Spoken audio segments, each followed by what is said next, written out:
Guys welcome back to the channel. शुरू करेंगे आज हम हमारा अकाउंटिंग रेशियोज का पार्ट 4 और let's begin with the new ratio जिसका नाम है proprietary ratio. Proprietary ratio proprietary ratio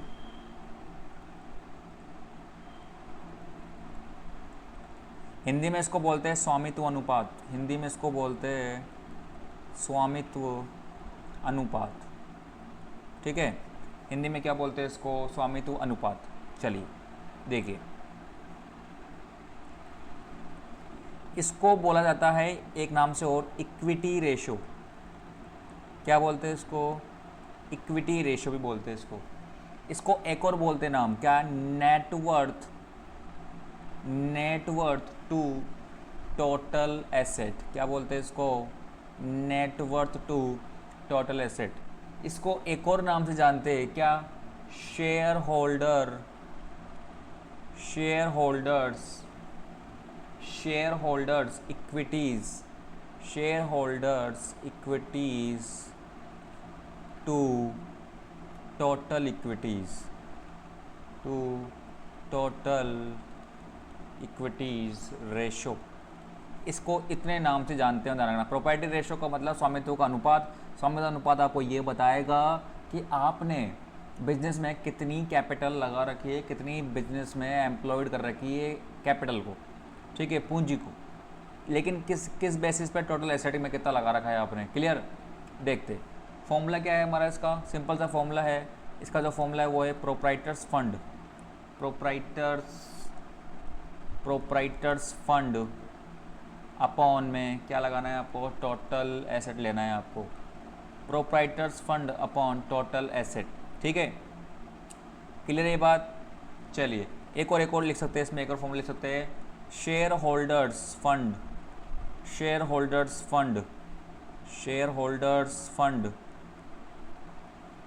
share holders fund divided by capital employed.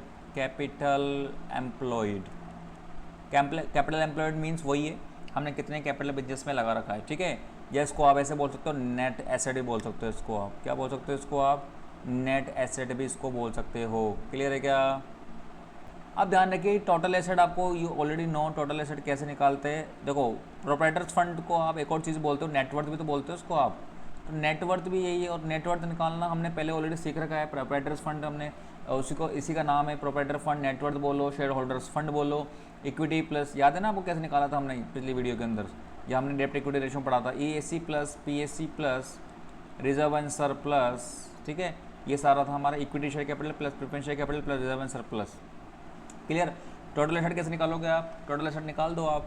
Fix asset plus fix asset आप में प्लस कर दो आप करंट एसेट प्लस और net realisable value. Net realisable value. Net realisable value. Net realisable value of net realisable value of किसकी? Intangible assets की। ठीक है, ये आपको निकालनी है किसमें? टोटल एसेट के अंदर। फिक्स एसेट लेनी है, करंट एसेट लेनी है और नेट रिलाइजेबल वैल्यू लेनी है आपको इंटेंजिबल एसेट्स की। क्लियर है क्या ये बात? ये थे किसका फॉर्मूला? प्रोप्राइटरी रेशियो का फॉर्मूला। प्रोप्राइटरी रेशियो क्या बताएगा आपको? प्रोप्राइटरी रेशियो आपको ये बताएगा कि भाई साहब क्या बताएगा? क्या बताएगा आपको? ये आपको बता देगा कि आपने बिजनेस के अंदर टोटल एसेट के रूप में कितना पैसा लगा रखा है। क्लियर? सिंपल सी बात है। ये ऐसा कहता है, बताता है कि आपने एसेट्स, देखो बन किस तरह है formula? Proprietors fund upon total asset है। क्लियर? तो टोटल एसेट में आपने प्रोप्राइटर्स फंड कितना, प्रोप्राइटर फंड और टोटल एसेट का रेशो, ये है हमारा क्या? Property ratio. क्लियर? यानी कि आपने टोटल एसेट कितनी है बिजनेस के अंदर और उसमें से इक्विटी प्लस प्रेफरेंस वगैरह का ये जो रिजर्व एंड सरप्लस है वो कितना है। अरे बात समझ? क्लियर? ये रेशो जितना ज़्यादा होगा उतना बढ़िया। जितना ज़्यादा होगा उतना बढ़िया है ये। ठीक है, प्रोप्राइटर्स फंड जितना अच्छा होगा उतना बढ़िया है। ये बात क्लियर है क्या? है ना?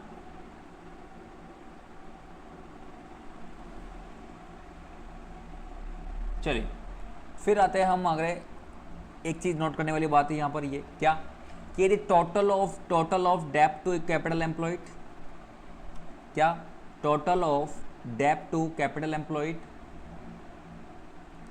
एक सेकेंड, हाँ, टोटल ऑफ डेप्ट to the capital employed ratio and proprietor ratio का टोटल कितना आता है, किसके इक्वल होता है, ये 1 के इक्वल होता है, ध्यान रखना, ठीक है क्या।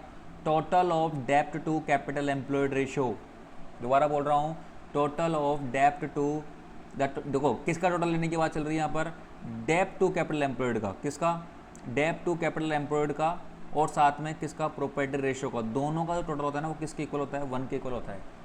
देखो ये हमने एग्जांपल लिया है, एनसीईआरटी से एग्जांपल लिया है हमने एनसीईआरटी से एग्जांपल लिया है ना। यहाँ पर क्या हुआ है कि इलस्ट्रेशन नंबर 7 है, यहाँ पर डेप्ट टू कैपिटल एम्प्लॉयड रेशो आ रहा है आपका 0.0251 रेशो 1, और प्रोप्राइटर जो रेशो आ रहा है वो आ रहा है 0.75 रेशो 1, ठीक है। टोटल यदि बात करें 0.25 और 0.75 कितने के इक्वल आ रहा है, ये 1 के इक्वल आ रहा है। टर्म परसेंटेज के टर्म्स में देखा जाए इसको तो ये लिख रखा है कि 25% तो कैपिटल एम्प्लॉयड है हमारी, यानी कि डेप्ट से 25% कहाँ से लिया हुआ है, आपने बाहर से पैसा लेकर ले रखा है बिजनेस के अंदर, यानी कि आपने लोन के थ्रू 25% कैपिटल है, यानी कि मैं कह लूँ 100 रुपये में से आपके पास 25 रुपये तो बाहर से लिया हुआ है और 75 रुपये हमारे खुद के पैसे, ये समझो आप। और 75% जो है ओनर का फंड है, ओनर्स फंड मतलब मालिकों का फंड है, यानी कि खुद बिजनेस के मालिक का फंड। तो 100 रुपये में से 25 तो हमारा बाहर से लिया हुआ है हमने, और 75 रुपये हमने खुद ने लगा रखे हमारी तरफ से। ये है हमारा क्या कि डेप्ट टू कैपिटल एम्प्लॉयड रेशो और प्रॉपर्टी रेशो का जो टोटल होगा वो किसके इक्वल होगा, हमेशा 1 के इक्वल होगा। क्लियर, आई होप आपको प्रॉपर्टी रेशो क्लियर हुआ होगा। प्रॉपर्टी रेशो का फॉर्मूला याद रखना है, property fund upon total asset, या फिर शेयर होल्डर्स फंड बोलो, या कैपिटल एम्प्लॉयड और नेट एसेट बोलो। क्लियर, टोटल एसेट निकालने का बता ही दिया मैंने आपको, इसको अलग अलग नाम से भी जानते हो, net worth to the total asset, है ना। इक्विटी रेशियो बोलते हैं आपको एग्जाम के अंदर, या फिर share holders equity, total equities पूछे, तो यही चीज़ें, ठीक है, ध्यान रखिएगा।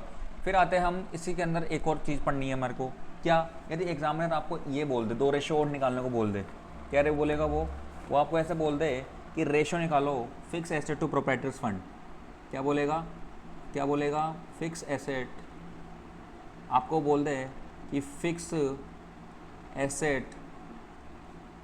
एसेट्स टू प्रोप्राइटर्स फंड, क्या बोल दे, fix asset to proprietors fund, कुछ भी नहीं करना है, फिक्स एसेट बोल रहा है तो फिक्स एसेट को ऊपर रख दो, fix asset upon proprietors fund है, प्रोप्राइटर फंड को नीचे रख दो। क्लियर है क्या। प्रोप्राइटर फंड निकालना हम जानते हैं, फिक्स एसेट में लेना है आपको आफ्टर डेप, ये लेना है आपको क्या, आफ्टर डेप्रीशिएशन, ठीक है, मूल्यह्रास के बाद लेना है आपको ये चीज़ पर, ठीक है। फिर आपको एक और इसी में चीज़ बोल सकता है, मान लो current asset to proprietors fund, क्या बोलते हैं आपको, current asset to proprietors fund, तो कुछ नहीं करना है, करंट एसेट को ऊपर रखो, और यानी पूछ रहा है करंट का और प्रोप्राइटर फंड का क्या रेशो चल रहा है, तो प्रोप्राइटर्स फंड नीचे रख दो आप, ठीक है, ध्यान रखना, current asset upon proprietors fund.